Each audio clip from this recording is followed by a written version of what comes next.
picking up the pace in case I fall. War machines surround us all,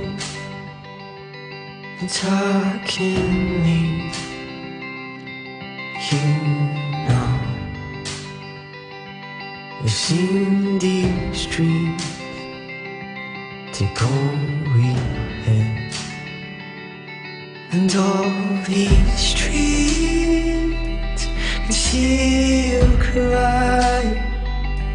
It's what machines can taste and hide, and all these streets can see you cry. It's what machines can taste and hide. You've always seen a wanted one, found yourself with legs fighting on, attacking me, you know. I've seen these dreams take all we had, and all these streets that see you cry. It's what machines can taste and hide, and all these streets that see you cry. It's what machines can taste and hide.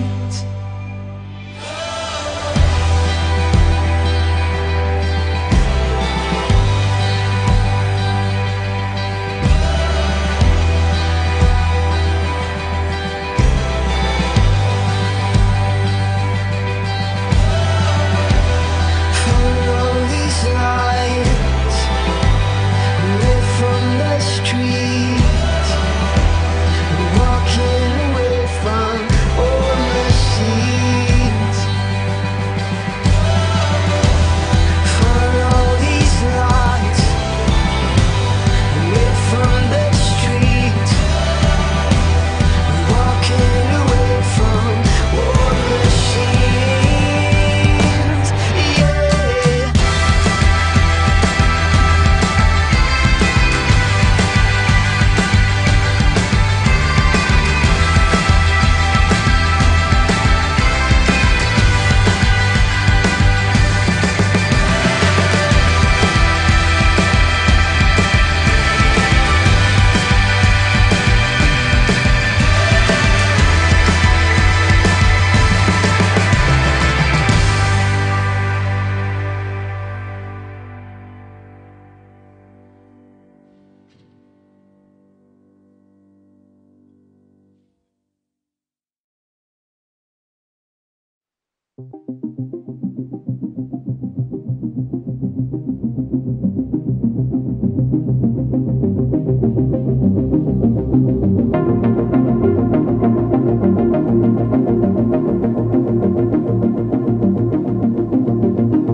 Okay, everybody, there I am. So if you weren't listening to me, you weren't hearing me, that's because I had the audio turned off. Sorry, I'm here. Sorry about that. All right, thanks, guys. Sorry. Anyway, back on here with the audio. Anyway, this is Carl's opinion. Everything I just said you missed, so it was classic. It was the best statement I ever had. Up, I got my first call in coming in right now. If you hold on. We don't take any unknown persons or blocked phone numbers. So if you're calling with a blocked phone number, do not bother calling in. You will not be put on air. You will not be put on live. So thank you very much for your attention, but you won't be calling in. So yeah, so there you go. But anyway, so that's just the breaks. If you want to call in with a block number, you're not getting through, so please don't bother trying. I mean, unless maybe you just enjoy dialing a number. I don't know. Maybe you have nothing else to do tonight. I have no idea. But so be it. But anyway, let me take a look real quick. Double check, make sure the audio is coming in. Yep, the audio is working. I am so happy. All right, so let's get to the news, and we're just going to cut over to this story right here. And there we go. And let's increase. Let's see. Let's get rid of this sign right here. All right. So I can actually control some of these things here. All right. So let's increase the font so you can see what the story is actually saying. There we go. Up another caller calling in. So let's see who this person is.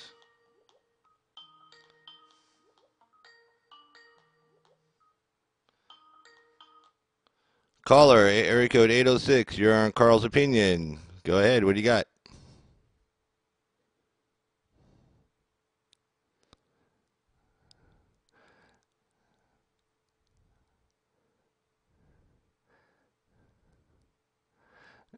Hey, guess what? You're not on air. The only person hearing this is me. Anyway, let's see. So there we go. And just to let everybody know out there that I screen the call. So if you're calling in just to say something stupid, otherwise mentally retarded or idiotic, those are all those are all clinical words. Those are all scientific words. So if you're saying those words, if you say anything stupid, then you're probably classified as one of the above. And just to let you know again, I screen all my calls, so you don't get to make it on air, and you just get. I'm the only one who gets to listen to you. I find it kind of amusing, but nonetheless. So let's see, what do we got here? So let's get to the first story, and as you notice, the title of the show is Live Calling Show. John Yarmuth again. And in the description, John Yarmuth, Socialist in plain sight. Now, if anybody was watching last night, I did a story about John Yarmuth because John Yarmuth had made the comment, which he later said, "Oh, I was just joking," when he was talking about the Catholic high school boys, Covington Catholic high school boys, with the Native American there in Washington D.C. Um, in front of the Lincoln Memorial, and he said, "Well, we should ban MAGA hats, until we know what's going on." And later he said, "Well, I'm just joking." Well, he really wasn't joking, and I kind of pointed out what I thought, why he wasn't joking.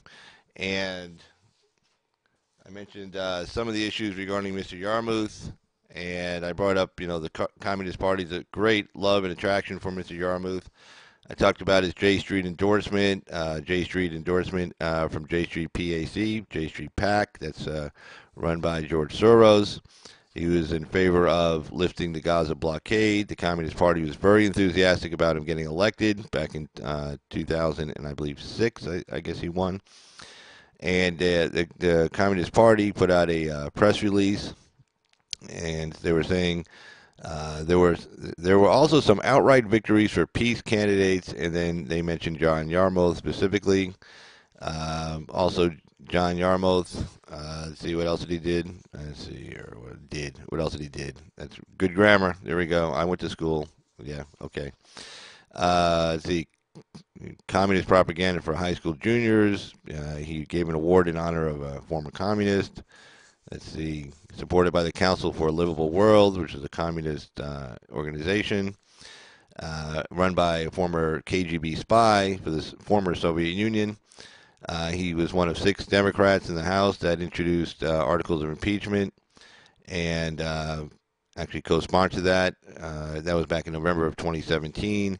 So basically, he's no lover of, in my opinion, democracy, capitalism, or Donald Trump, for that matter, and probably no love for this country. Probably hates this country, hates everybody in it, wants us all to be down on the bottom uh, end of everything, so we could all be equal to each other, equally miserable. But anyway, and then lo and behold, I do that story last night, and I pull open the Washington Times, and here's a story from regarding the Budget Committee Chairman John Yarmuth in the House of Representatives. And what's he talking about? Let's see. He is talking about having to balance the budget, and of course that's now a concern of Democrats. Anytime the only time the Democrats care about balancing the budget is when a Republican is the president. When President Obama was the president, they doubled the debt. They doubled the debt. It was at like 9, 10 trillion. They doubled it up to 20 in just 8 years. We're now at $20 trillion national debt, which is 100% of GDP. Let's look at the comments section. Voltron 512, O'Shea Duke Jackson brought me here. Yep, good man. And Omega Drez, hey, what's up? Hey, good to see you there, Omega Drez.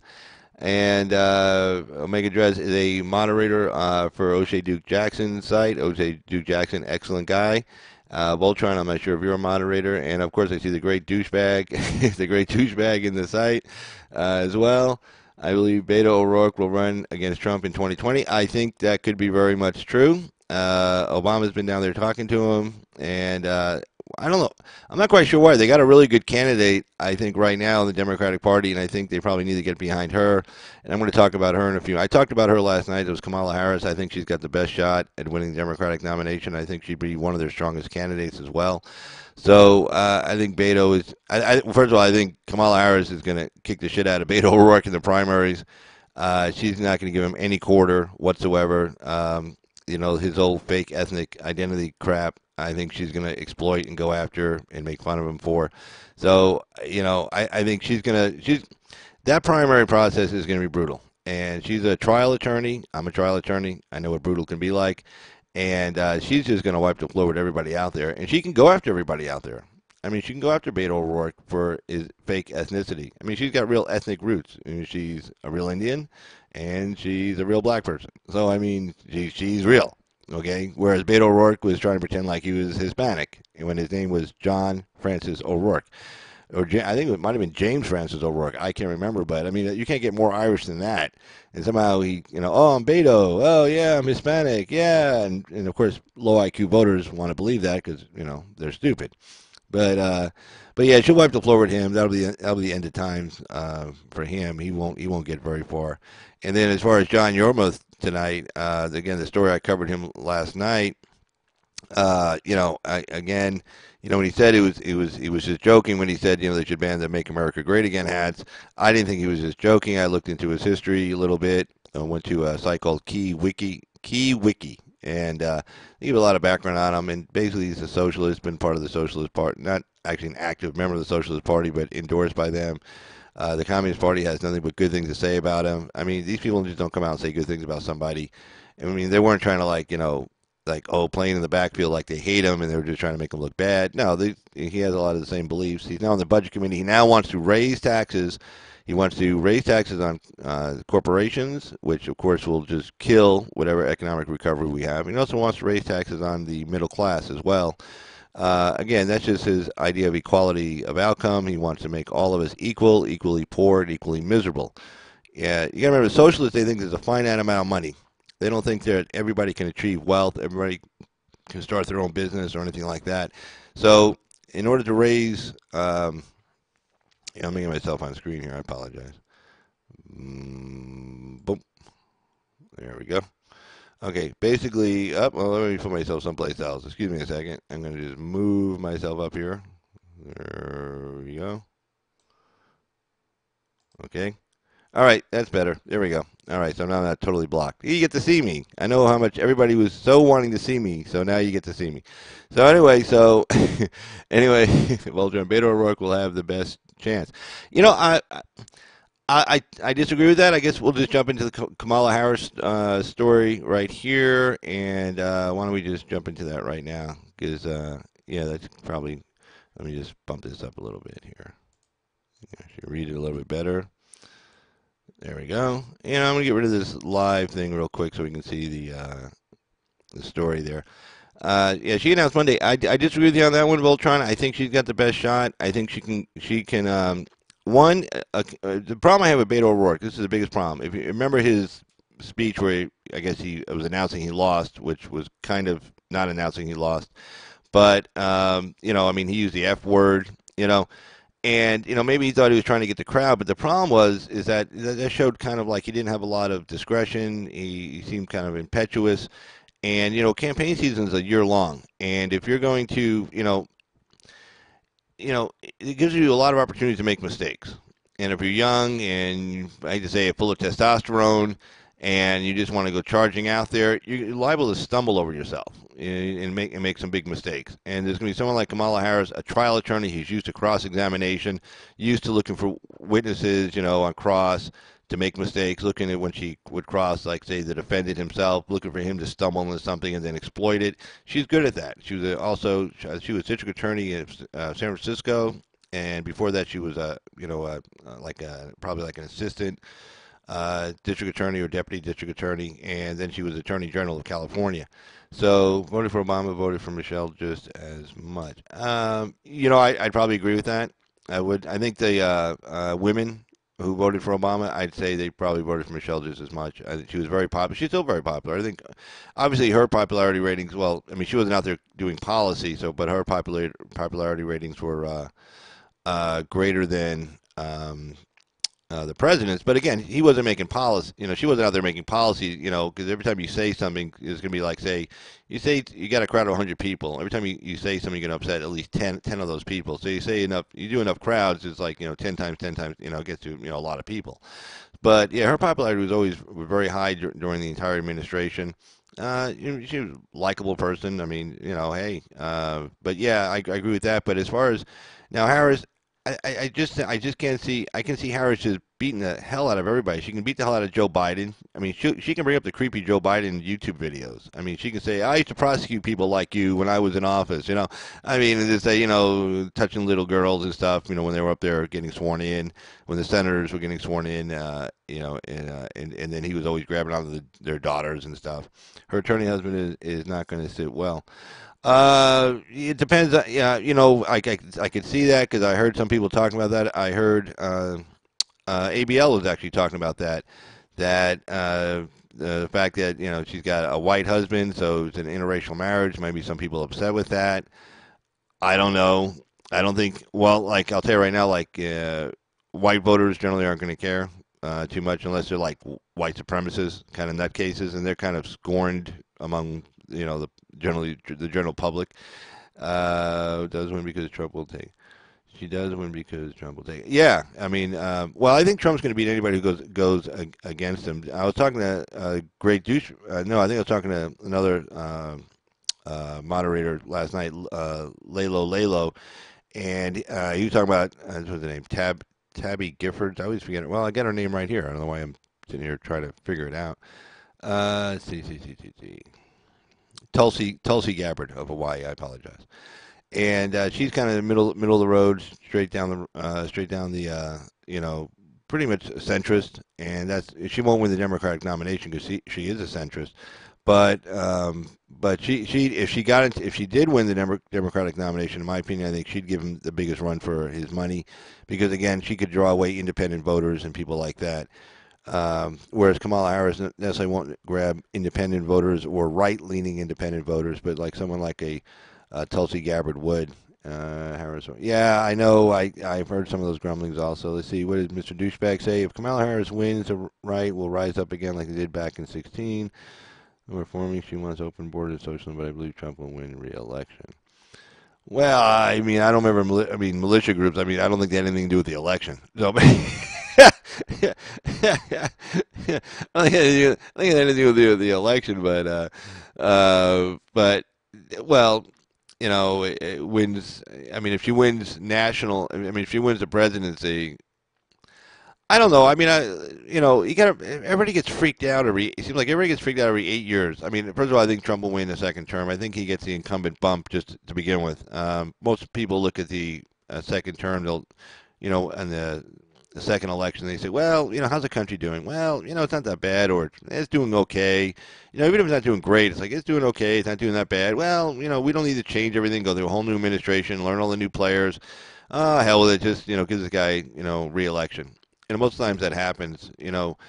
George H.W. Bush was one of the exceptions to that, but I think H.W. Bush was actually the third term of Ronald Reagan, so I think people had wanted to make a switch. They had 12 years of Republican presidents, and they were looking to make a switch. I think that was part of it too. Let's see. Hope I'm right. Hope you're right. Well, yeah, but I think she'll clean up. I think Kamala Harris will clean up in the primaries. Yeah, remember California got moved up to March 3rd. Remember they pushed that through in California to have their primary on March 3rd, because normally California was at the end of the primary season. It was one of the last. I think it was California, then D.C., and I think New Jersey, but that was it. They're like in the last three. So they really didn't get a big say on who got the nomination. But now they're up in March. Remember now, March 3rd, they're allowed to vote. Early voting starts 30 days prior to March 3rd in California. So that's 30 days. That's right when Iowa's taking place. So, yeah, people are going to be going out to Iowa because they want to win that first caucus, but California is a big prize. And you're going to need a lot of money to run in California. You're probably going to need, in the primary, you're going to need probably $20 million to run in California. She's going to get that $20 million. That's not going to be a problem for her. And she has great name recognition in California already. So, again, she was DA of San Francisco. She was Attorney General for, I think, 7 years. And now she's a U.S. Senator. And I'm not a liberal, I'm not a leftist, but if I was a liberal or leftist, she checks all the right buttons for me. I would say, yeah, that's my girl. I said that last night. I'm a conservative, so no, she doesn't check all the boxes for me. But if I was a liberal, I couldn't find any faults with any of her policies or any of her views on issues. So, and then of course, Elizabeth Warren, she got no shot whatsoever. You might as well just write her off right now. That's a lost cause. Again, Joe Biden, I don't think he's even going to throw his hat in the ring. I think one of his staff members is going to bring him the creepy Joe Biden videos off of YouTube, and that'll be the end of that. Cory Booker, I heard ABL mentioning Cory Booker today, and I was kind of surprised by that because, again, back to Kamala Harris. She's going to tear him up on that. The whole Me Too movement and everything like that. Again, she's not going to go after Cory Booker because he's gay or he isn't gay. That's in the Democratic primary. You're not gonna, well, nobody does that anyway. Even Republican primary, they want to go after you for being gay. But but you will go after him for those alleged assaults in that bathroom. But ABL did have a good point because he brought up that if he runs for national election, trust me, there will be other people coming forward, big time, and she'll be right there to pounce on him. And then she can use the same line on him that she used on Joe Biden. When I was prosecutor, I used to prosecute people like you, assaulting, poor people in the bathrooms and trying to make them have sex with you. So I don't think he's even going to announce, honestly. See, Kamala Harris does want open borders. Well, I hope I'm right. Yeah, well, yeah. Nobody's going to come out and say they want open borders, but she's definitely pro-immigration, pro-illegal immigration, the whole 10 yards. Now, if you look at, as far as like ABL was talking about, she would get a lot of the black vote. I'm not so sure about that. And I talked about this last night. I talked about whether she'd get a lot of the black vote or not. You see the black conscious community out there right now. T. West, in particular, he's talking about it. A lot of other black conscious YouTubers are out there talking about it. That illegal immigration has not helped the black community. In fact, illegal immigration probably hurts the black community more than any other community in this country, because generally, you look at Compton. Compton used to be, straight out of the movie, straight out of Compton. Dr. Dre won an award recently in Spain. He accepted an award in Spain was for the translation he did from English to Spanish of the movie Straight Outta Compton. So, there you go. And now Compton is only about, I think, 35% black, and the huge majority is Hispanic. In fact, the congressperson who represents Compton is not black. The congressperson who represents Compton is a Hispanic woman. And I can't remember her name off the top of my head. Excuse me. But that's the 44th Congressional District in in California, and that's represented by an Hispanic woman. She won the election. I think she was running against the mayor of Compton, who was a black woman, and she beat the black woman. I think it was in the Democratic primary. She won in the Democratic primary, if I'm not mistaken. So, I mean, so the people who get most affected by illegal immigration are people who are black people. Uh, who predominantly who live, a lot of them live in inner cities, and that's where illegal immigrants generally go to when they first, jump over the wall or crawl under a fence or whatever else they do. So her positions on immigration are not gonna help with that. And I think just like you saw in the Georgia governor's race and the Florida governor's race, you can see black men not as, either not voting for the Democrat or voting for the Republican in the general election if she gets the nomination, because again that immigration issue is huge. The black conscious community is all over it. I mean, they're all over it big time. Obviously, the black conservative community is over it as well. Is all over it as well. I mean, but she wasn't going to get their vote anyway. But that just leaves pretty much in the black community. My opinion would be black females. I think they would overwhelmingly vote for her, which would help her a lot in the South in the initial primary, because the primaries are going to be like Iowa, California, New Hampshire, and then you're going to run into your southern states, and that's how Clinton pretty much wrapped up the nomination in 2016. She really just cleaned the clock of Bernie Sanders in the southern states, and primarily with the black vote, and then just Bernie Sanders playing catch up the rest of the way. We get his wall. Cardbook has an IQ level. Let's see. Okay, that's one of eyes. She won't. Oh, well, you're probably talking to me. She won't. I don't know. We'll see, but we'll see how that goes. We'll see how that goes. And let's see. So let's get to our next story. We just kind of touched on that one here. Let's see where I was going. Oh, this is an interesting story. I caught this today as well. Let's see. Let me get this up here. All right. Immigration, terrorism at the southern border. How smuggling networks take land routes to sneak suspects into the United States. I read this article this morning. I found it really interesting in a bad way. And it was, again, written by the Washington Times. And it talks about this one guy, Zebihullah Hemet, wasn't just one of 415,816 illegal immigrants caught at the southwest border in fiscal year 2016, nor was he just another of the 84 people from Afghanistan apprehended by Border Patrol agents last year. What made Mr. Hemet, let's see, here we go, made Mr. Hemet of special interest to authorities was that he was snared by agents after 11 p.m. on a chilly November night, and they ran his name through federal databases. Here, let me put the phone number back up in case somebody wants to call, and then I'll just run this article up higher so you can see it. Mr. Hemet is one of terrorists caught. Okay, Mr. Hermit Hamat, I don't know how to pronounce this guy's name, is one of the terrorist suspects caught trying to sneak into the U.S. from Mexico, a category of people that is very much part of the debate over illegal immigration.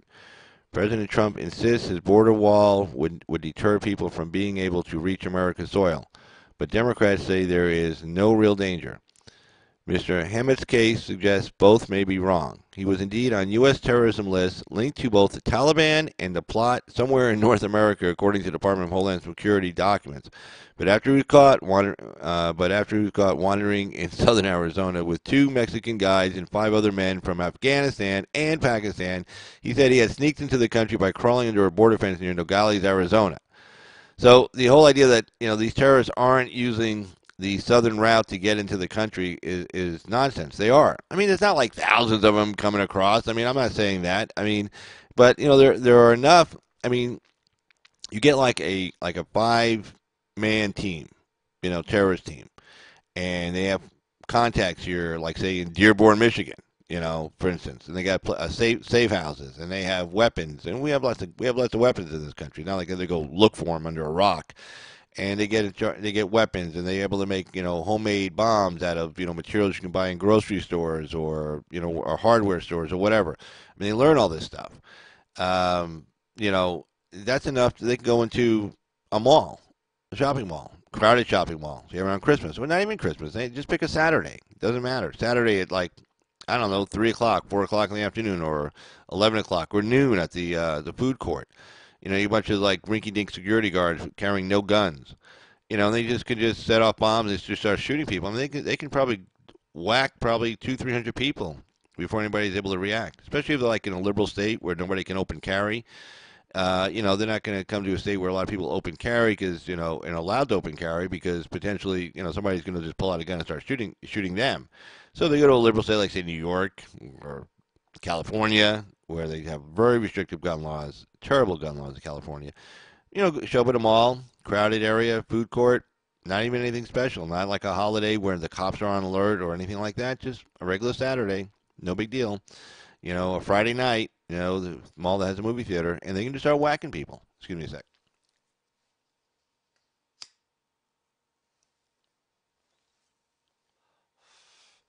They can just start whacking people left and right.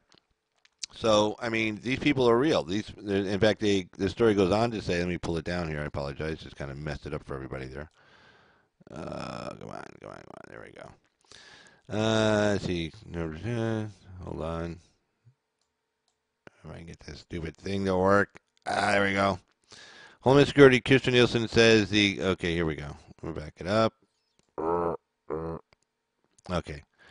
Democrats insist the number of potential terrorists who try to enter via the land border is negligible, and several news reports over the past week say the totals amount to the low double digits each year. Okay, low double digits, like 20, 25, 30. Those are low double digits.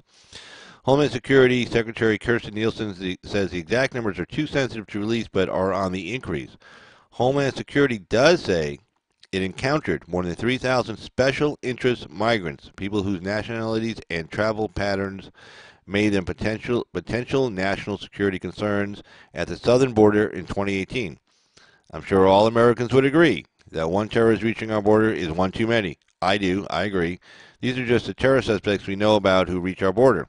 Ms. Nielsen said on Twitter, defending the White House claims. Defending the White House claims. Sorry. The Washington Times has not been able to independently verify a total number of terrorists. Let me get this. Let's see. There we go. Let's see. The Washington Times has not been able to independently verify the total number of terrorists who have entered via the southwestern border, but it has spent several years tracking cases such as Mr. Hamat's, which someone with terrorist connections was nabbed after sneaking into the country. Among those were 4 Turkish men claimed ties to a Marxist insurgency known as the. Now I'll pull this down. Okay. Central America through Mexico to the U.S. border. Court documents show U.S. Immigration and Customs Enforcement nabbed upwards of 100 people from 2014 to 2016 who identified being smugglers by con. In some cases, the migrants were flagged en route by American partners in countries such as Panama and Colombia. Other times, they managed to reach the U.S. border without being detected. So, I mean, they have these networks. They pay a lot of money to get across, and they do. I see Laura Sanders in there. How you doing, Laura? Good to see you. Still getting upset with the fake news. Yep. Fake news drive me crazy. Yeah, I know, right? Fake news is making everyone, totally driving me crazy too.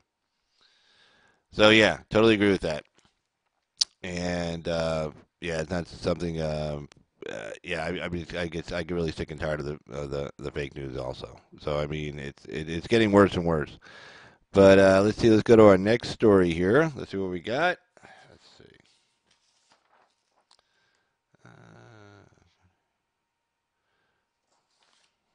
Okay, let me see what we got here. We'll go to the next story. Boom. Nation.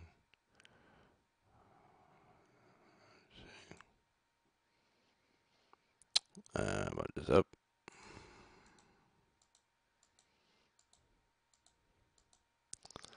There we go. This is an interesting story. Notre Dame to cover up murals of Columbus in the New World. The University of Notre Dame says it will cover murals in campus building that depict Christopher Columbus in the Western Hemisphere.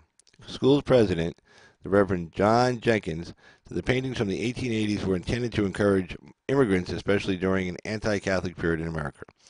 But he said the 12 murals. Here, I can tell you what. I'm going to get this number up someplace else. I think. Let me see. Let's see if I can do this here.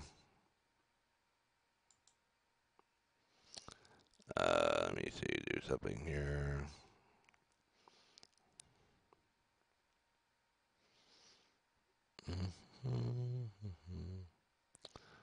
Nope, not that one. Hold on. All right, let's see.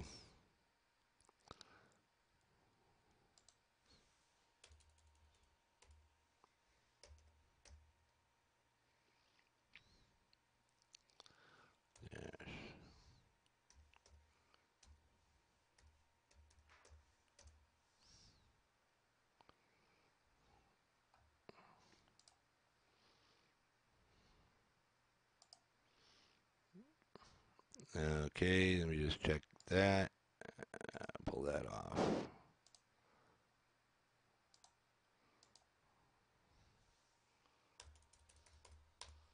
Just in real time. There we go. All right. Boom. All right, that might help a little bit. Let's see. There we go. Call in number. Nope. 89. Let's see. Let me fix it some more real quick. Here we go. This is, yeah, work in progress.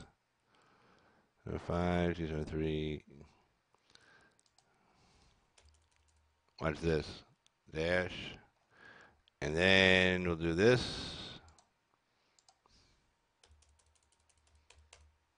8970. Boom. There we go.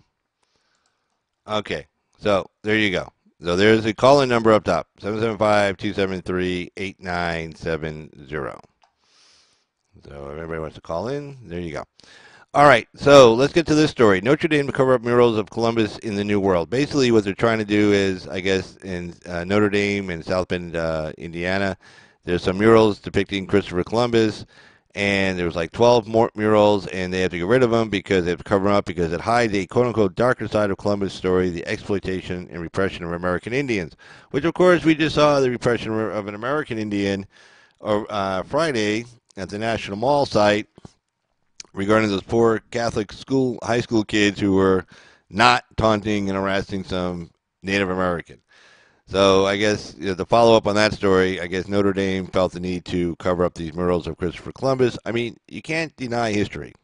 I mean, the United States of America is here because some Italian guy, paid for by the Spanish, put them on 3 little dinky boats, some really cheap boats they had kind of laying around, and sent them across the Atlantic Ocean. Now, he was in search of India. He didn't know anything about how wide the world was, even though the Egyptians knew how wide, how round the world was, 4,000 years earlier, I think, 3,000 years earlier. So, I mean, they knew exactly how wide the globe was. In fact, when Columbus brought the idea to the Portuguese, they just laughed at him. They said, "No, buddy, you'll never make it.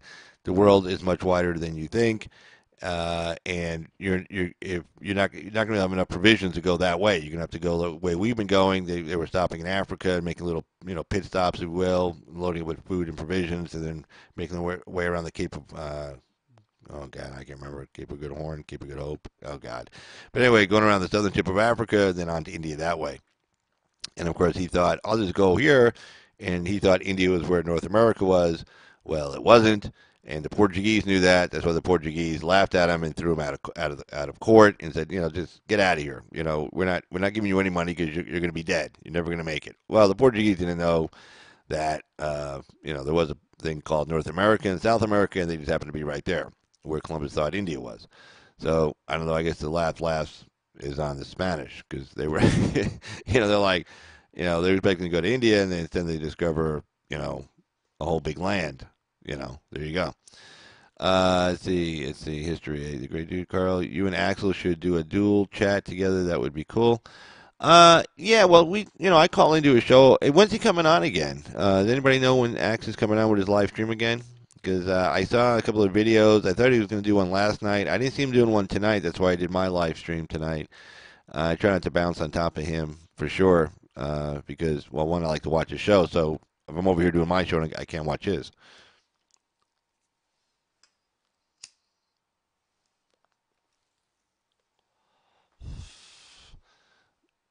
Yeah, so if anybody knows when Axe is going to do, let's see, Carl, don't forget to put the intelligent people only for the trolls have an IQ level of trying to wake up a sleeping bag. Yeah, yeah, they sure do.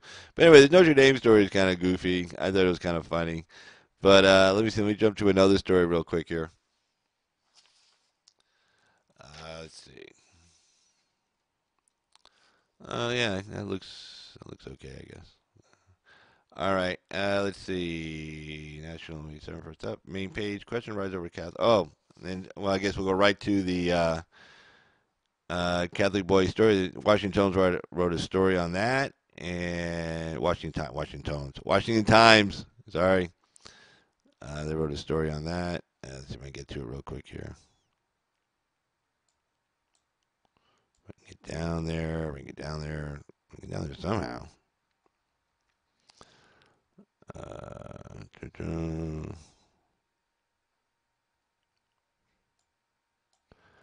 It's not gonna let me get down there. Let's see. Let's see.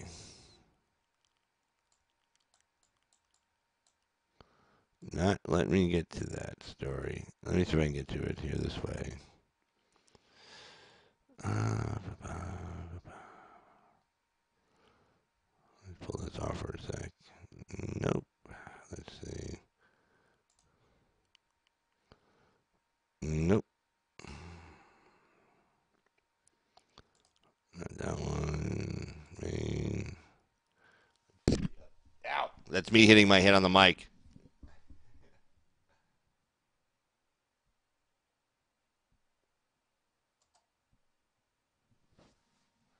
Anyway, that was me hitting my. Well, actually, hit the headphones on the mic.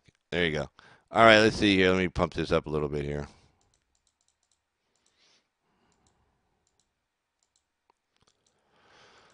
All right. Questions arise over Catholic boy's encounter with Indian. Okay, so again, this story's been covered a lot. I know we've all covered it. I've covered it, and so let's take a look. Let's see what the final version is from this morning. What the Washington Times have to say: the viral face-off between a drum-beating Indian elder. It's like, what qualifies you to be an elder? I mean, is this guy like elected? I mean, who would follow this guy anywhere? I mean, God, whoever voted for this guy, and they must have been drinking too much of that fire water or something, because this is ridiculous. I wouldn't vote for this guy for anything. But yeah, I mean, first of all, he just lied. I mean, the guy just straight out lied to the Detroit Free Press, to the Washington Post, and to CNN.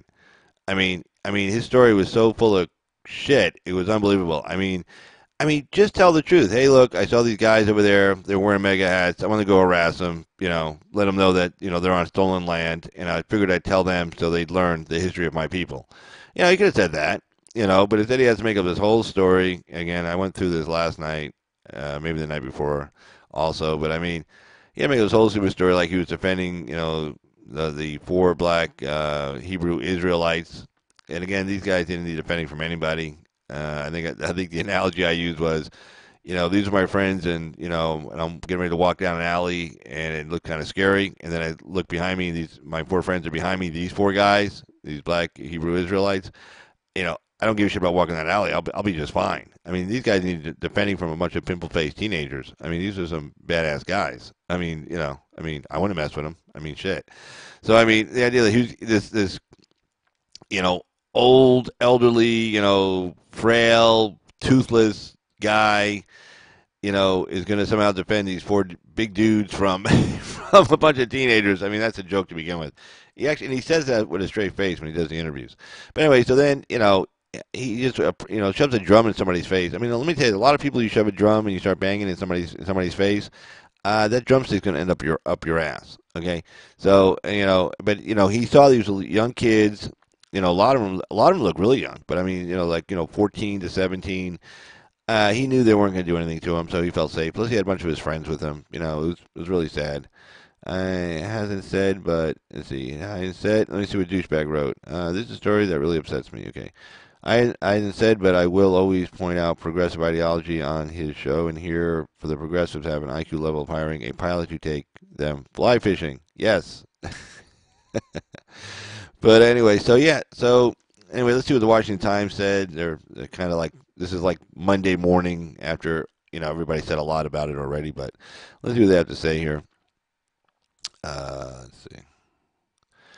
Okay, viral face-off between a drum-beating Indian elder and a Catholic teen has spurred questions over whether the encounter was random or a setup staged by political activists. The crowd of boys Let's see, from Covington Catholic High School in Kentucky, was initially accused of harassing Nathan Phillips, a 63-year-old. Hold on. Get up there. There we go. A 63-year-old Omaha tribal elder until extended video, yes, the whole video, not just the edited part, which all these news outlets had access to. Okay, this stuff was put online. Okay, it was put online actually by the Black Hebrew Israelites. They're the ones who were shooting the video. So I mean, it was there. So I mean, they get this little clip on Twitter, and instead of just saying, "Oh, let's do a quick 10-minute, 10-minute my ass," how about like a 1-minute YouTube search and find the whole video? Let's watch it first. I know that might take some time. You're not gonna get that headline out there right away, but you get the accurate story. Let's watch this first before we even start saying anything. And the sad part is, if they had watched the whole video and they saw the truth that there was this Indian guy harassing these white boys, because that's the whole thing, it was a whole racial thing. White boys attack, Indian, Native American. Okay, so but if they watched the whole video and showed this Indian attacking these little white boys with the Make America Great Again hats on, I guarantee you they wouldn't even cover the story, because they wouldn't want that narrative out there that maybe Indians are violent, that maybe Indians were drinking too much fire water, and Indians wanted to go on the warpath, and Indians wanted to attack white people. They don't want that story out there. I mean, you can imagine all the jokes. So they just wouldn't have covered it. It would have been a non-story.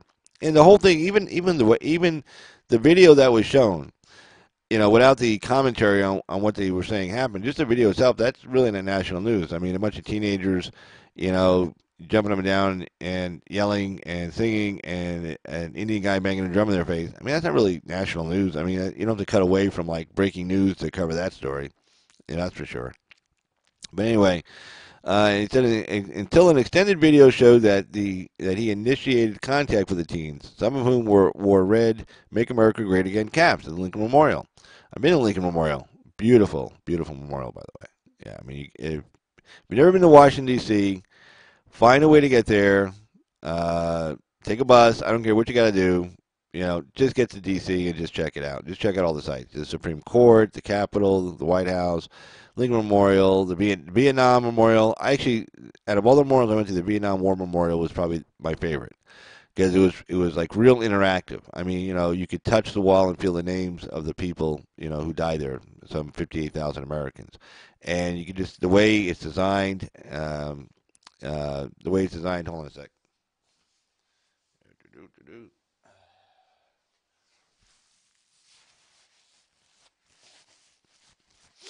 I saw Mr. Jackson wiping his nose today, but he's in Poland. I mean, I got the same illness over here, like what, 9,000 miles away or something.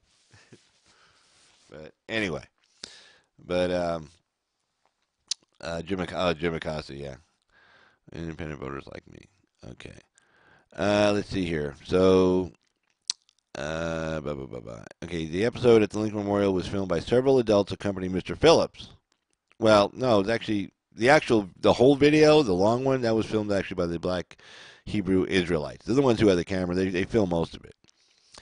But anyway, he has a history of political activism in American Indian causes. He has served as, well, actually, yeah, the film that they gave to the press, right, the Native Americans, they filmed that part. But the best vantage point was filmed by the Black Hebrew Israelites.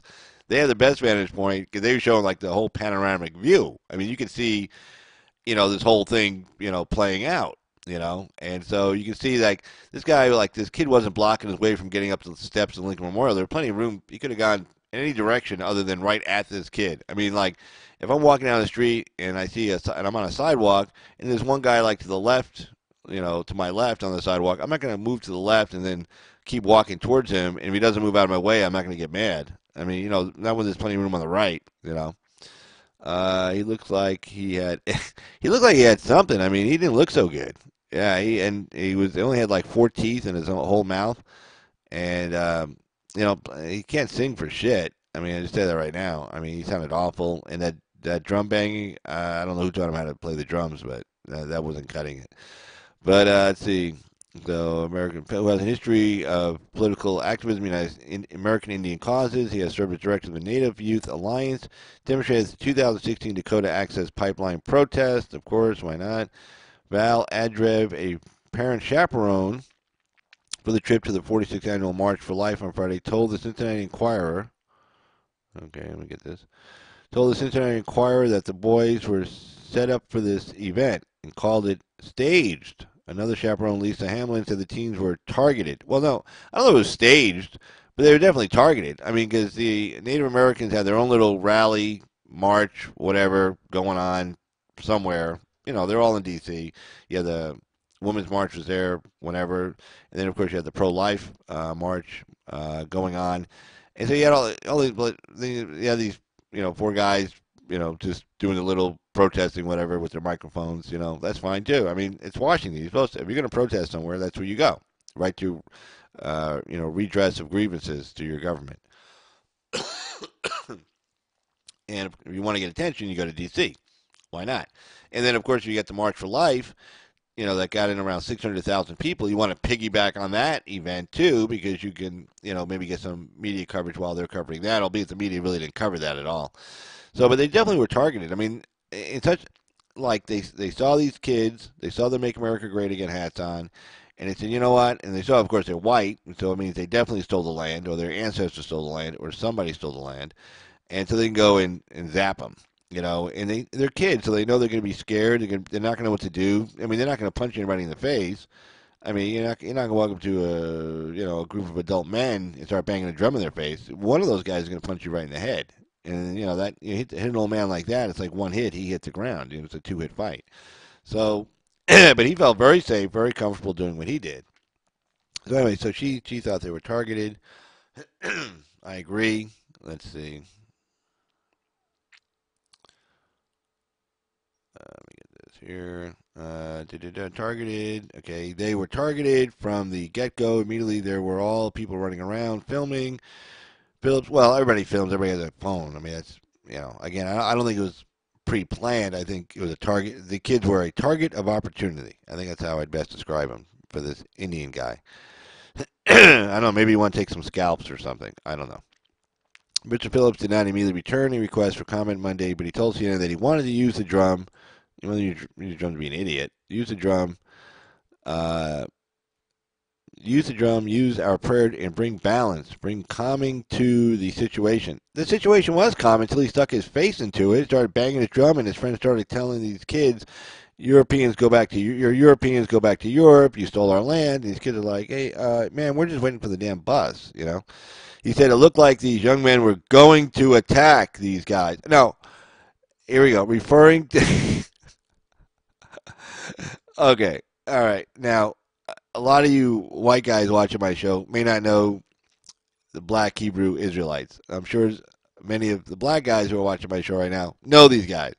These are not little wimpy dudes. Okay, these are not white social justice warrior liberal types. Okay, these are badass dudes.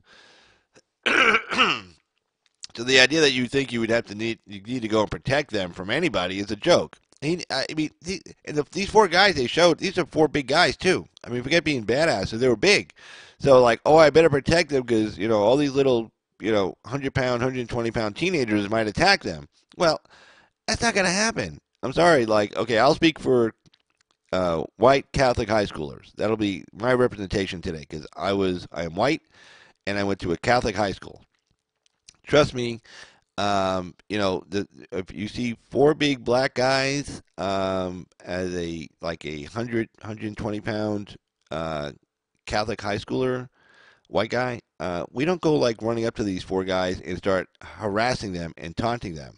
Like that old saying, you don't pull on Superman's cape, like from the song. Well, yeah, we just don't do that. Wait, hold it. Wait, I'm sorry, I do have to make a correction. I do remember in high school, there was a friend of mine, and this was in Houston, and Houston has like 25% black population, and he told us a story. He was down there in downtown, and he saw these four big black guys, and so what he did was he went up to them and he just started harassing them and everything, and it was like he just got up in their face and just started yelling at them, and you idiots, and calling them all kinds of names. And I remember him telling me this story because I remember I was at his hospital bed when he was telling me this story, and he was in bandages, and he was in traction, and he had all these bones broken, and his face was all bashed up. Yeah, I remember that story because he was sitting next to him in the hospital bed. It doesn't happen. Okay, nobody's that stupid. Okay, so anyway, so the idea that this Indian guy is claiming that he was there to protect. if he saw if he saw these four guys, I mean, trust me, man, they're all big. I mean, it's like George Macon on O'Shea Channel, like that picture he shows where he's all buffed out and working out.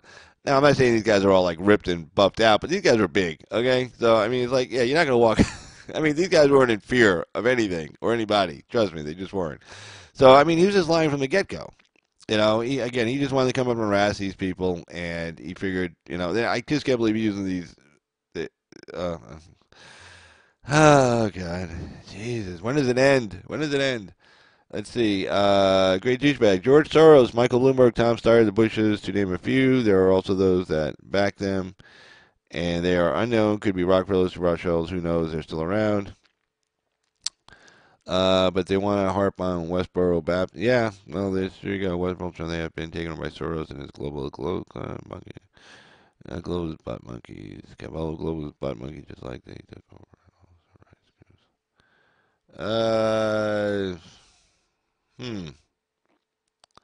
Not sure I like that comment, so I'm gonna. Yeah, I don't think I like that comment, so I think I'm gonna take that comment down. Let's see. Sorry, Mr. Douchebag. Boom. Oh, sorry, man. I take the comment down. Yeah, you can't use words like that on my site. So don't take it personally. You just can't use words like that on my site. So yeah, no. No, I used to moderate for a site, man. Yeah, no, it doesn't happen. So anyway, if you're that offended and you don't want to come back, I understand. But nah, you can't use words like that. So hopefully you understand. But anyway, back to the news. So we're finishing up here. Actually, let me see. I think I might have one more story. Let me see here. Let me take a look. There was another story I didn't want to cover here. Hold on. Politics. Let's see. Something in politics. Right. Oh, this one. Here we go. This is hilarious. This is really hilarious.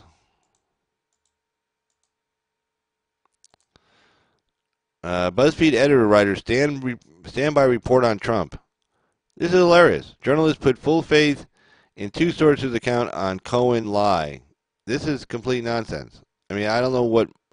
I mean, Mueller, who hasn't come out and said anything in a year regarding any media stories, because he felt like he didn't have to, he came out and actually refuted this story that was on BuzzFeed. And, I mean, I don't know what more you need. I mean, it came right from the horse's mouth. Because what he's saying is that Mueller has evidence. Mueller, because this is what the story was, BuzzFeed story. Mueller has evidence that Trump told Cohen to lie to Congress. I mean, so he didn't just say, oh, Cohen lied to Congress and Trump told him. He said, no, this came from Mueller's team. And Mueller's team put out the statement like, no, man, that's false. That's wrong. That's not true. I mean, I don't know what more they wanted. I mean, if Mueller could have just stayed silent. I mean, what's he like? Like Mueller's going to come out like a month from now and say, "Oh, we really had it. We were just playing. We're just hiding in the weeds so we could spring our big trap." No, I mean, because it's out, so there was nothing to be to spring. So the idea that BuzzFeed will still stand behind this is hilarious. Being inside the BuzzFeed newsroom and the decision-making process of editor Ben Smith is contained in a federal court record in Florida. Libel case revolves around another Donald Trump story. This one on the infamous dossier that permeated the FBI, politics, and journalists, but whose core collusion charges remain. I don't know. Let's see. Let me put this back up here. Boom. Oh, by the way, there's the call-in number at the top, 775-273-8970. So if you want to call in, there it is. That's the number. So, anyway, libel case revolves around another Donald Trump story. This one, the infamous dossier that permeated the FBI, politics, and journalism, but whose core collusion charges remain unconfirmed more than 2 years after British intelligence officer, let me bring this down, former British intelligence officer Christopher Steele wrote them. BuzzFeed and Mr. Smith are now under fire from the left and the right. well, the left is really ticked off at him. Why? Because the left ran with this story. They look like a bunch of idiots. The left took BuzzFeed on its face and didn't. But this is the news media's fault because look, here's the deal. They didn't want to look behind the story. They had a story. BuzzFeed said it was true. And they're like, well, BuzzFeed said it's true. We're not going to do any investigation into ourselves. We're not going to call Mueller's team. We're not going to find out what their sources are. We're not going to do anything. We're just going to run the story. Because they know even if it turned out to be false, okay, it doesn't matter. They wanted the headline. They want to do this to hurt President Trump. That's the main point of the news media right now. Hurt President Trump at all costs. Every story, if you watch CNN or MSNBC, which I get stuck watching every once in a while, MSNBC, jeez. If you watch their stories, everything is designed anti-Trump, anti-Trump, anti-Trump. I think Yale or Princeton or Harvard, I don't know, one of these Ivy League schools did a study on it. Brown might have been, I don't know.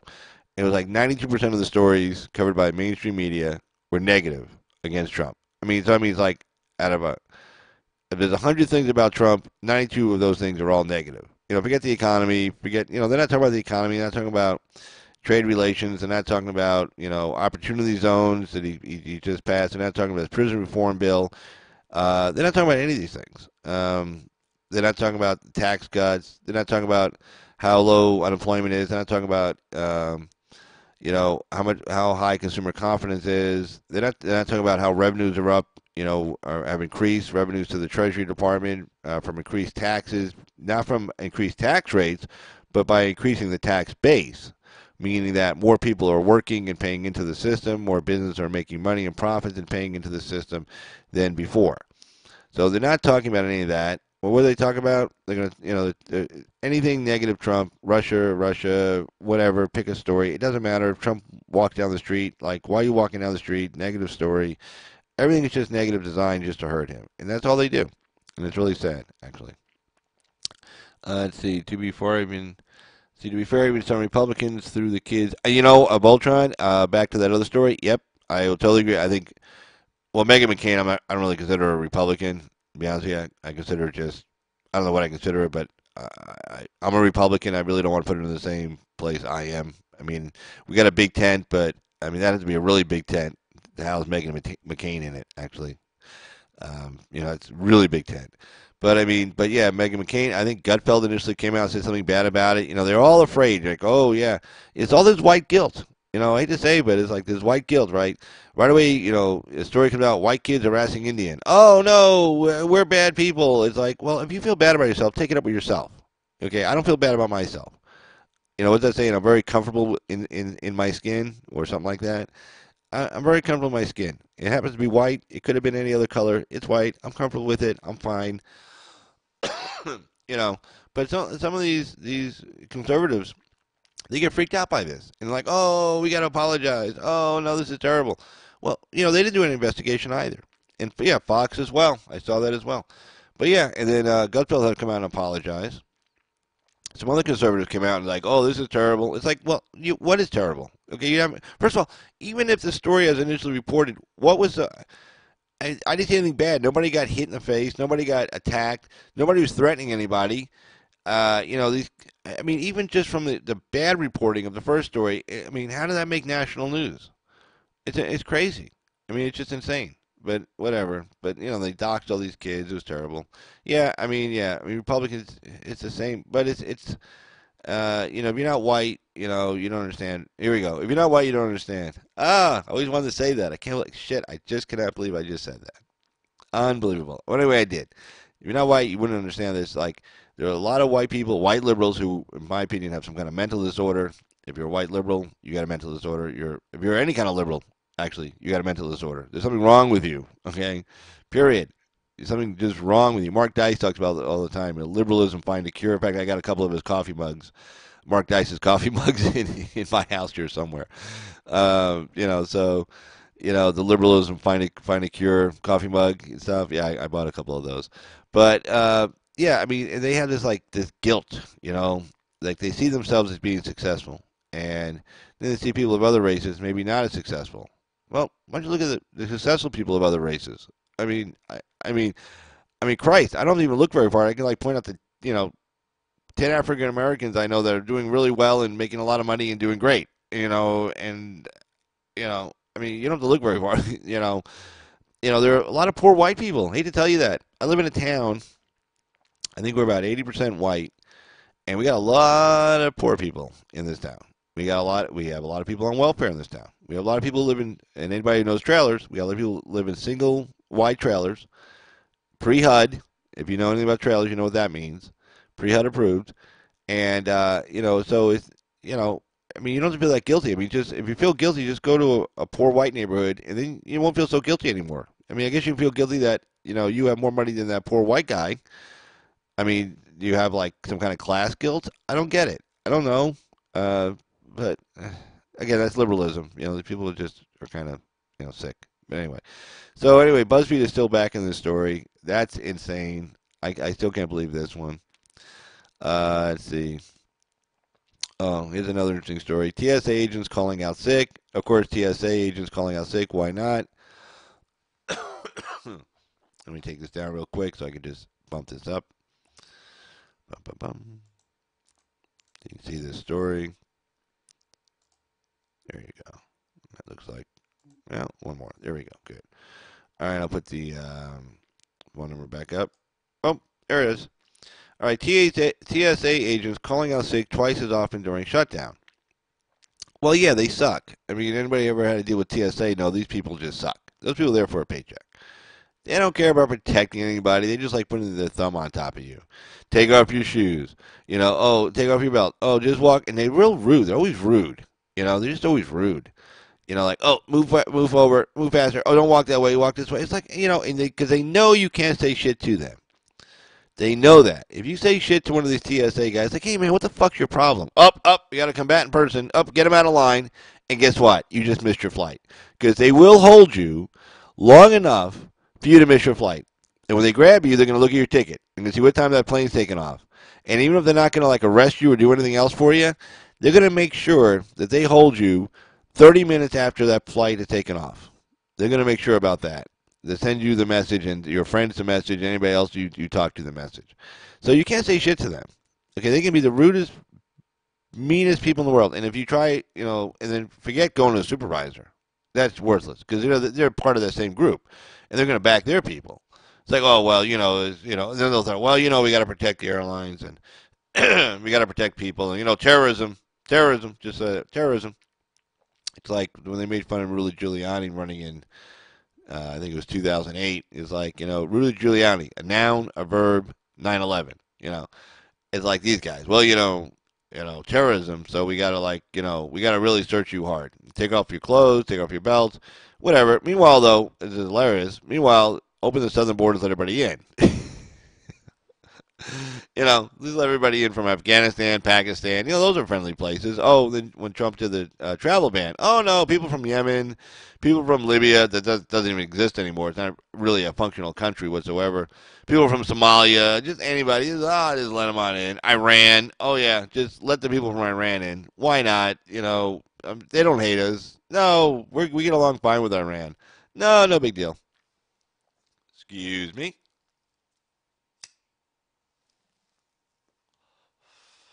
But I have to get half naked when I get on a plane. It's like okay, yeah, that's nice. They say, well, you can get this TSA thing and go through the lane pass. I just want to get on a plane. Okay, I remember when I lived in Las Vegas and I have to fly into Southern California. And I used to catch that 7 a.m. flight. It was like the first business flights going out of McCarran Airport in Las Vegas. And I used to live in Henderson. I used to be able to get in my car at 6:30, pulling out of my driveway at 6:30, drive to the airport and make that 7 a.m. flight. I did that flight lots of times, and I could leave at 6:30. I mean, I was flying up the freeway. Don't get me wrong. Okay, I mean, you're flying. Not a lot of traffic. It's not like Southern Cal where there's tons of traffic at 6:30 in the morning. Um, there wasn't a lot. So I mean, I was flying, but I'd pull in, park, bam, go right through metal detector. Already had my ticket. Go through the metal detectors, go right to the gate. Bam, no big deal. But today, forget it. There's no way you could forget leaving your house. You get to the airport at 6:30 for a 7 a.m. flight. You ain't making it. I don't care where you are. I mean, it doesn't matter. You're not going to make it. So it's crazy now. I mean, like, yeah, we got to protect. Keep bad bad people and the weapons off the flights, but they've gone way overboard. So the idea that these TSA agents would have no loyalty to the protection of passengers, gee, what a shocking story that is. I am shocked that TSA agents don't care more about the people they're supposed to protect than themselves. So they're calling out sick twice as often during the shutdown because they're not getting paid. Well, it's a great job. I mean, you get to boss people around all day. You don't have any accountability whatsoever. It's not a hard job. I mean, think about this. I mean, I want you to think about how hard it is to man those metal detectors. First of all, those machines are a gazillion dollars, okay? The x-ray machines, the machines do all the work.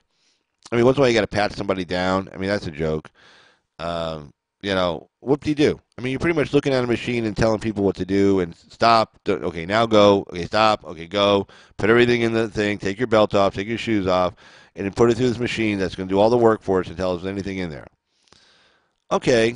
I mean, is that really a hard job? I mean, those are minimum wage jobs. I mean, there's not any skill involved in any of that.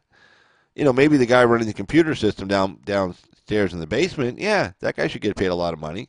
But the guys up there on the floor, come on, that's an easy cake job. They get paid well, they get benefits, they get all this stuff. But when they sign up, though, they are told. I mean, it's part of when you get hired, you are told you are an essential. What do they call it? Essential personnel, essential employee, whatever the word is, the phrase is, and which means that if the government shuts down, you still got to come to work. So they know that going in. It's like nobody oh my God, the government shut down, I'm not getting paid. When did that happen? It's like, no, when you were hired, you were told that. You probably signed not like a contract for employment, but some kind of HR kind of policy manual saying you've read it, you were given a copy, you read the copy, you understand the contents of the copy, and you still want to go to work anyway. So, and if you didn't read it, well, you're an idiot. And if you go through TSA, trust me, most of the people who are at TSA in the airport are idiots. Okay, I've flown a lot. I've had to deal with these people. They're idiots. I mean, I don't feel safe knowing that the guys who are working there, the men and women who are working there, are working there. I'm like, ooh. I mean, I want to trust a lot of these guys taking my order at Taco Bell. And I'm gonna, are they watching the machine? Are they goofing off? Are they acting the fool? Are they looking more to harass somebody than actually do their job? I don't know. I don't know what kind of problems they have. My guess is they probably have a lot of personal problems. My personal guess. Anyway, let's see. Carl, which one I will remove? Up? No, you don't have to remove it. I already took it down. No, you don't have to apologize, man. Yeah, it's just certain words I don't like on my site. Again, I used to moderate for this one site, and I just, yeah, I'm pretty hard on the trigger, but that was my reputation anyway. Does anybody know what comment? Yeah, well, I can't remember what it was because I took it down. Anyone can do it. They get a power trip because they have a uniform. Yeah, I agree. Anybody, Voltron, anybody can do that job. Anybody can do that job. Again, I'm trying to compare it to something as mindless as that job. I'm having a real hard time. It's like more like if you're looking at a job and it was mindless, you would say, oh, it's like working at TSA. I mean, I'm not sure what you can compare it to that would be as dumbed down as working at TSA. I mean, they're just idiots. Um, yeah, you can't. Great douchebag. You can't find the comic because I already took it down. Yeah, I didn't. You didn't have to take it. I took it down. I took it down for you. I did you a favor. There you go. So, but yeah, no big deal. You're good to go. Don't worry about it, man. But hey, if everybody wants to call in, area code 775-273-8970. Live call-in. Now, if you want to appear by video, vMix video call, let me get this up. I'll show you this. Boom. Now, if you want to appear by vMix video call, you send me an email to ca2jogger@gmail.com. And jogger is a bitch to spell. Trust me, I've been a scourge of every court reporter, judge, you name it, clerk out there for years because my name is so hard to spell. But it's C, the letter C, the letter A, the number 2, jogger, JOERGER, I know, at gmail.com. And just put in the chat that you're sending me you're sending me an email, so I'll pull up my email. I mean, it's on the other screen. I just gotta go get it, and then I'll send you a link. And then in that link, it's really clear. It's a really cool. This is a great system, this vMix. I mean, OJ was talking about OBS, but I tried OBS. It's just too much work. I mean, this system is so easy to use. This vMix video production, it's um, it's amazingly easy. I mean, I was able to figure it out. I mean, I don't have a science background. Okay, I'm a political science major in law. Okay, so I don't have technical science IT stuff, and this was easy for me to figure out. Now, well, okay, I'm gonna lie. That was a lie. It wasn't easy. Okay, I really I struggled really hard. And then I got a mixer board on top of that. They'd be able to take phone calls and other things with. And that was a struggle trying to figure that out. Downloading the drivers, getting all the drivers being compatible with everything. So yeah, I mean, yeah, I mean, okay, it was a pain in the ass. And then I had to call for help. I had to go down and get some help. Uh, yeah, okay, but it's a lot easier than OBS right now. And so anyway, so if you call in, then you get to appear uh, in a vMix video screen, which I will show you, like there. And so like I'm there, like if you look at the screen on the left, and then the vMix video caller will be on the right. So anyway, so you get this link, right, and it says, name. So you just type in your username, whatever it is, so I know who you are because it punches up my screen who you are. And then you hit join, and then boom, you see a little picture of you, kind of like almost like this way. You see a little picture up in the top left corner, and then next thing you know, you see a picture of me, and then next thing you know, you're on live video. And real simple to use, and all you need is Google or Firefox on your phone. Obviously, if you have a laptop or desktop, everybody has Google. You can on your laptop or desktop, it's preloaded just about for everything. So no problems there. And then you just click on it, and boom, you're in. And it's really cool. And let me just show you kind of what it looks like here. Hold on. Boom.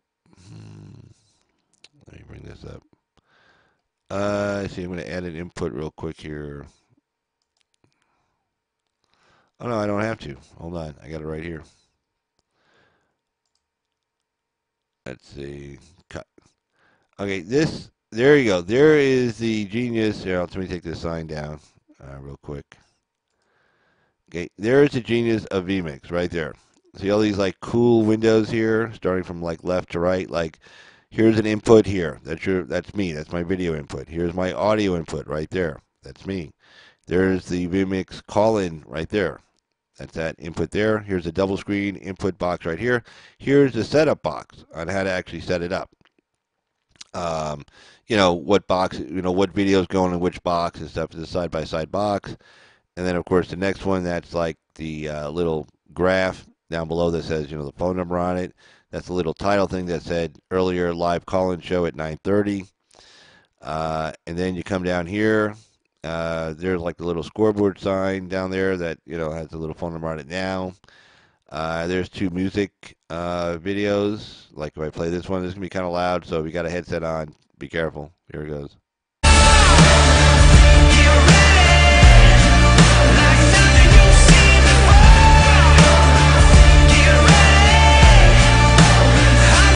Boom. And so, it gets a little music thing. And then over here is the desktop capture, number 10.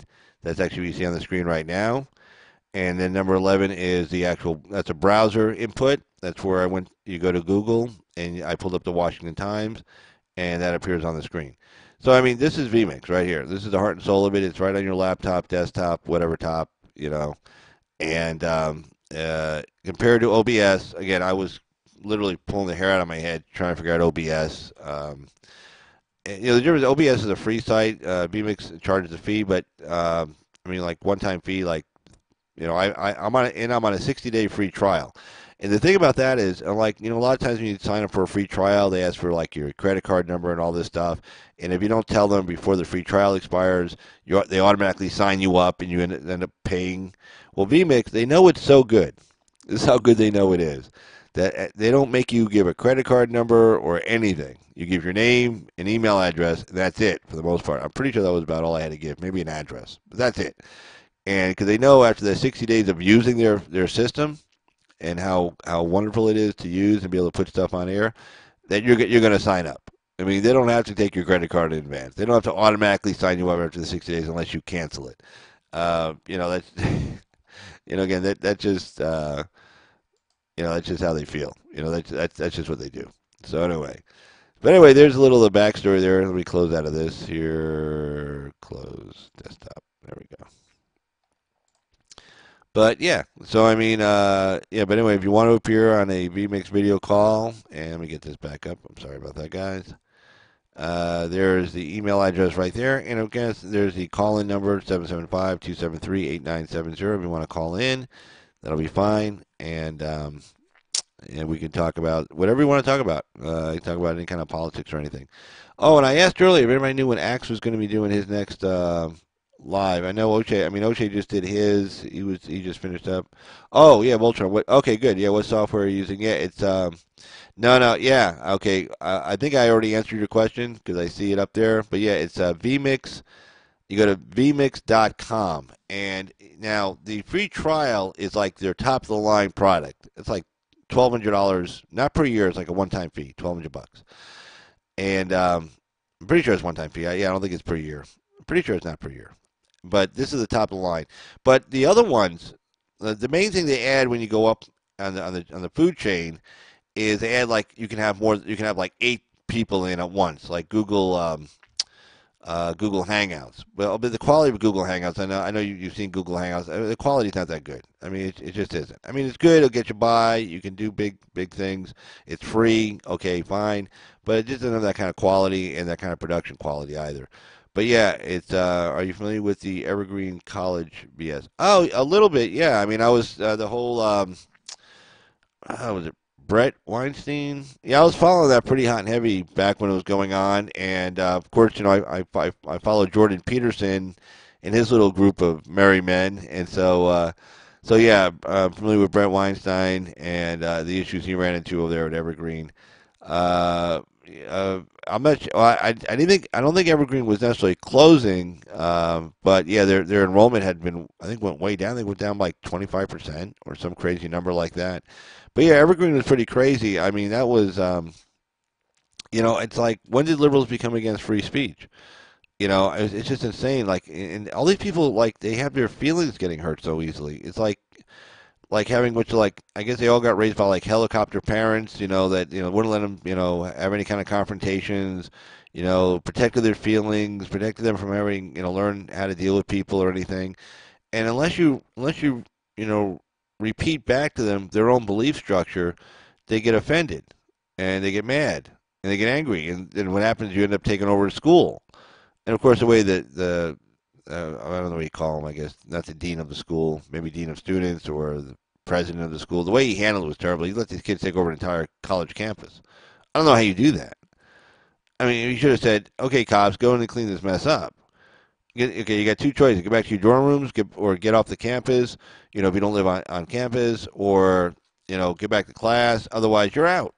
Thanks for your tuition. No refunds. You're gone. You violated this rule, this rule, this rule, this rule, like locking people up, kidnap. I mean, there was actually kidnapping. Okay, here's a law on kidnapping. If you like pick somebody up and move them to another place, or you make them go somewhere under threat of force, you say, okay, get in that room, or you're going to get hurt.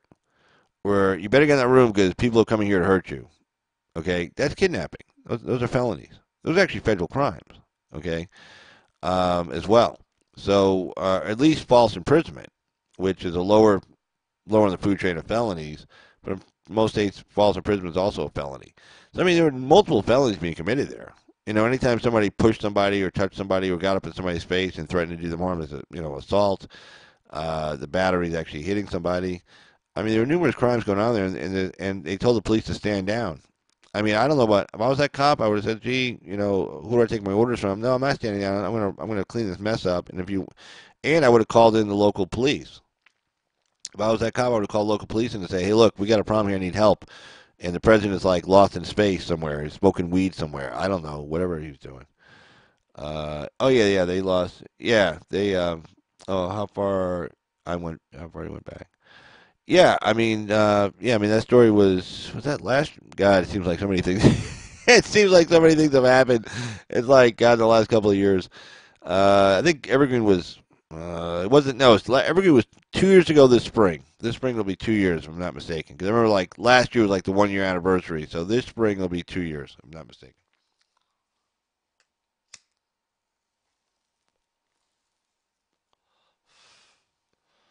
Got to watch with his mic here, smoking cigarettes. Normally I don't smoke a cigarette in front of a mic, so we got to be careful. Like, like whack the cigarette into the mic.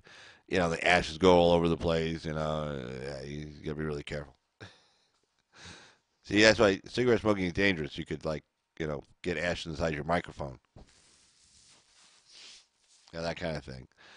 But yeah, let's see what else is going on in the news here. But yeah, okay. So TSA calling out sick. Yeah, that big surprise, big surprise. Let's see what else we got.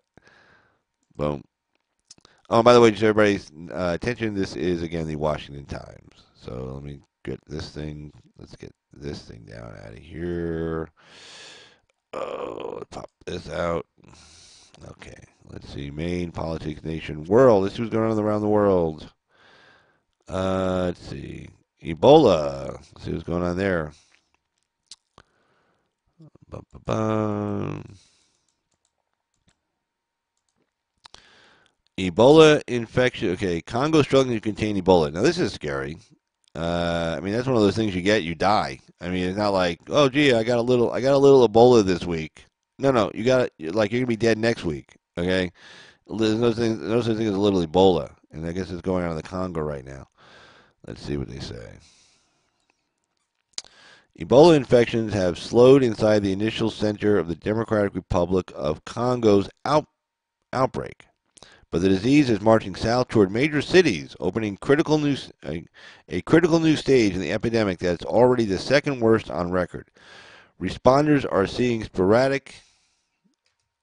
Oh, good. Make sure. Sorry, just make sure the music. I didn't leave the music on. It's like, okay. That all conservative platforms are going to be purged from the internet. I don't know about that. I'll answer that question in just a second here. Let me see here. Respondents are seeing sporadic cases in the DRC, Democratic Republic of the Congo cities of Beni and Mangini. I think Beni is like their capital, or it's like one of their big cities over there. Well, the outbreak gathered momentum last year, but a larger cluster of cases just hit the twin cities of Butembo and Katwa. Worst of all, a quartet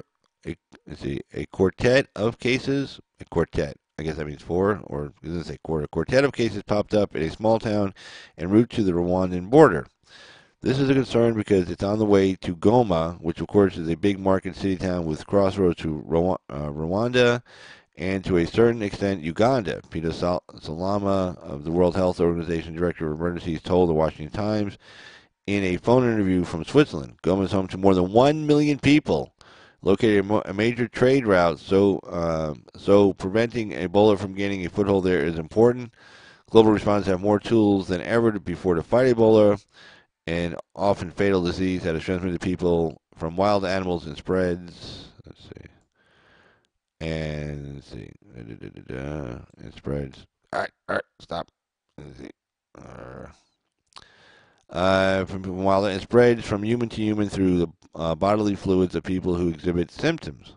The WHO, World Health Organization, is trying out new therapeutic drugs and has administered 60,000 shots of a trial vaccine in the Democratic Republic of Congo and Uganda, of a stockpile of about 300,000 doses provided by the pharmaceutical giant Merck. Somebody's getting paid a lot of money. So that's actually an interesting story. Let's see what else we got going on today. Let's see. Okay, so do you believe the conservative platforms are going to be purged from the internet? Do I believe conservative platforms are going to be purged from the internet?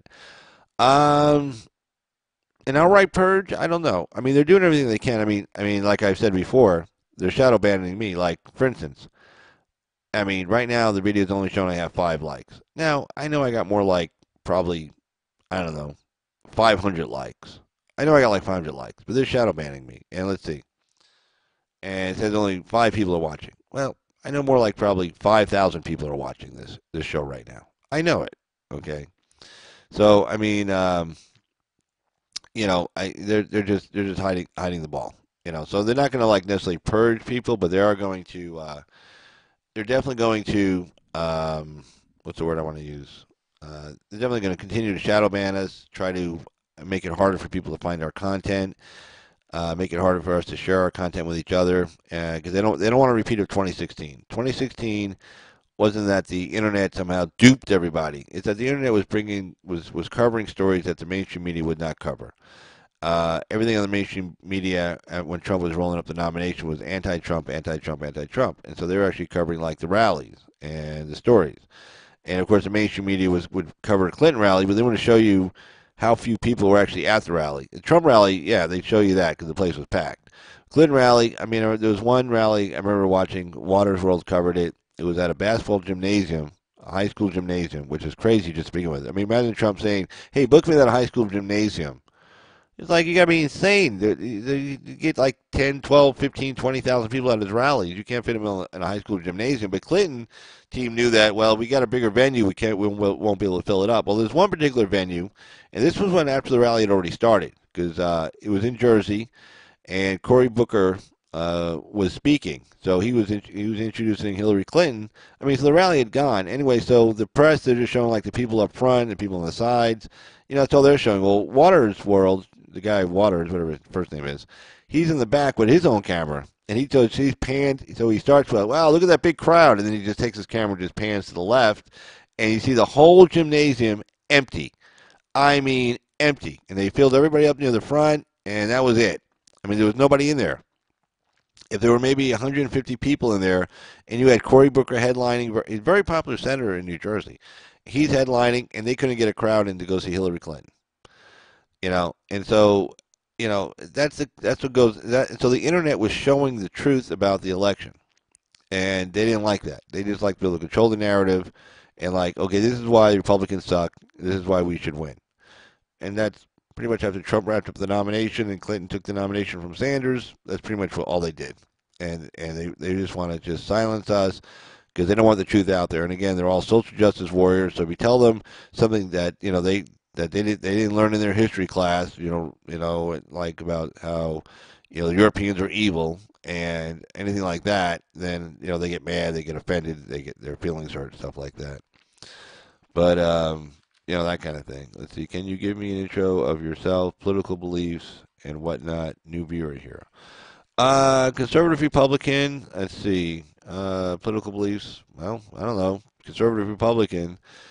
Like low taxes, law and order. I've been so my whole life. See, voted for President Obama twice in two different elections. Okay, not twice in one election. 2008, 2012. Anti-stupid war, like Iraq, the second Gulf War, stupid war. I think very stupid. Very much against that. One of the biggest reasons why I voted for President Obama was because John McCain. Again, I'm conservative Republican. You think I'd vote for John McCain, but McCain was going to get us into war with Iran. I mean, that was guaranteed. I mean, he wasn't hiding it. Everybody believed he was going to do it. He knew he was going to do it. He was going to war in Iran. And I have a hard time sending young men and women to die so he could satisfy some past glory that he didn't have or reaffirm what a man he is.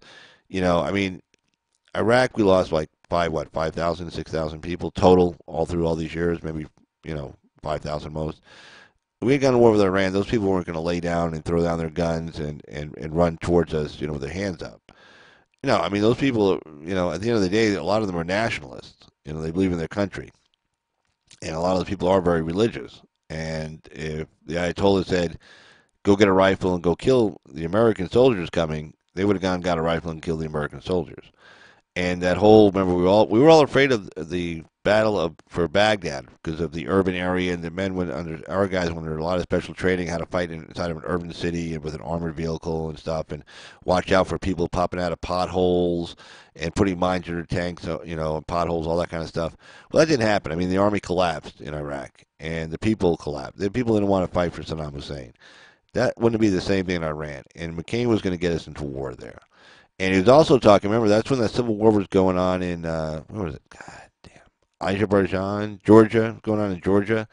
And the Russians were kind of taking one-sided over the Georgians. And McCain said, we're all Georgians. Well, that scared the hell out of me. It's like, oh, okay, so that means we're going to go fight for the Georgians against the Russian army in Russia. Now, I don't know if he would have done something that crazy, but the guy wasn't all there. So there you go. I did like President Obama's message as well, and I thought it was good for the country to get us out of these wars. I think they're disastrous economically. They're a complete disaster. They run up the deficit. They don't really create as many wars. Don't create as many jobs as people think they do. They just don't. Maybe in World War II, when the equipment we were using was much more simple, and you could have people on big, huge you know, uh, factory lines producing products and stuff, but not anymore. But yeah, conservative Republican, I guess. I mean, that's lean libertarian on a lot of issues. Yeah, I think that's pretty much about it. I really can't think of anything else. Google Hangout buffers too much. Yeah, I agree. Google. That's my problem with Google Hangout. That it does buffer a lot. When I was on O'Shea Duke Jackson's show, I was using Google Hangouts, and that was buffering like crazy. And if you notice, like it's the same. I have the same internet. I'm on the same computer right now with the same internet connection, and I got a lot more windows open also right now than when I was on O'Shea's channel with Google Hangouts, and I don't see any buffering. So not at all. And I got, as you saw, like all the different windows I have open on here. Um, you know, it's using quite a bit of space and everything else, and probably a lot of bandwidth also, and we're not buffering at all over here.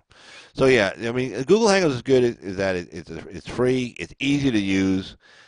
Anybody, it's easy to access. If you have Google, if you have a Gmail account, you can get on Google Hangouts, and pretty much just about everybody I know has a Gmail account. I really don't know anybody who doesn't actually have Gmail. So I mean, it's easy to use, easy to access. It's easy to control if you're the host. Also, they have all the, who you can mute people, you can increase their volume, decrease their volume. So they do have actually a lot of cool things on it too. I mean, Google actually did some work on this. So if you're the host, you can actually raise the volume up, decrease the volume. You can do all kinds of things, and of course, you can just mute people. You can kick people off. You can do stuff like that. You can bring people in very easy. You send them a link to their email. They click on the link, bang, you're in. I mean, it's literally that quick. But on the vMix video call, it's also that quick. You send me an email, I send you a link, and you're in. It's like that simple. You type in your username and you hit join, and you're in. So if you want to do a vMix video call, send me an email, put in the chat that you're doing that. Laura, you going? Say good night. Thank you, Carl. Laura, good night. And let me just type you up something real quick here. Yeah. Let's see. Let me get over there real quick. I almost forgot. There we go. Okay. Good night, Laura. Oh, well, by the way, I'm doing it in all caps.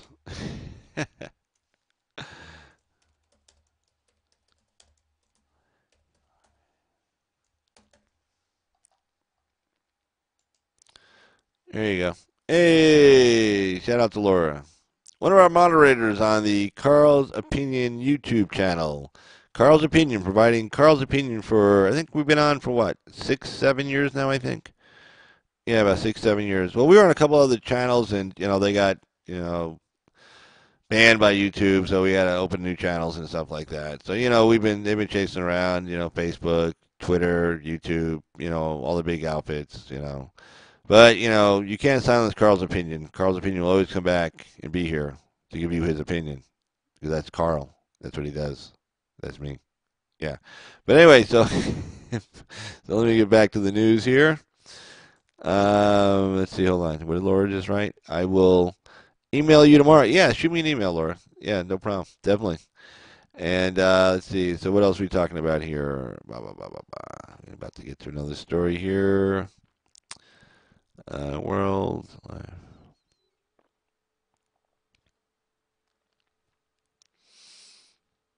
Let's see. We got any more political stories? Let's go back to the main headline page here. All right. Southern border, budget forecast, women lead field.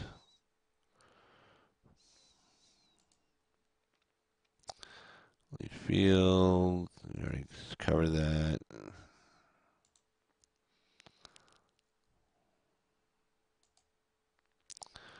Martin Luther King, yep, that was his holiday yesterday. I wished him a happy birthday yesterday. The holiday, I believe he was born actually on January 20th, if I'm not mistaken. But, you know, the holiday was Monday. Let's see. World bombing U.S. forces.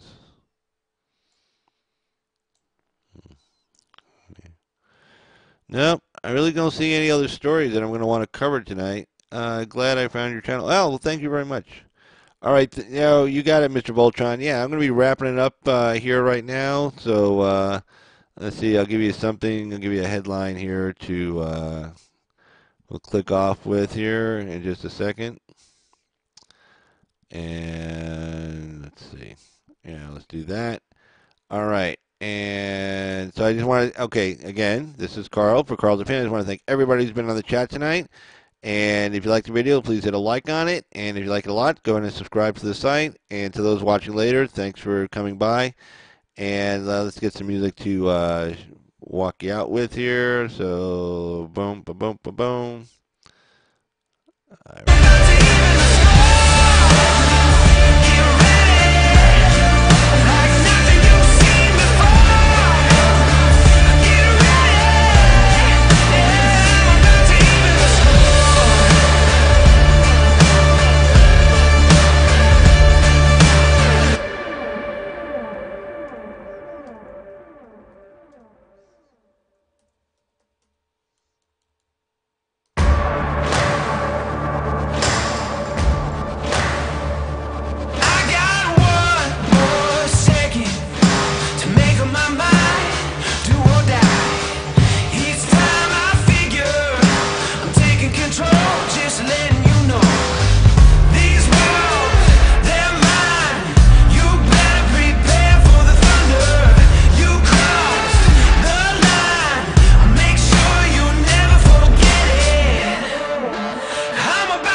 fever. Oh, until go up, we gotta take it slow. Here comes the fever. Here comes the fever.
I'm picking up the pace in case I fall.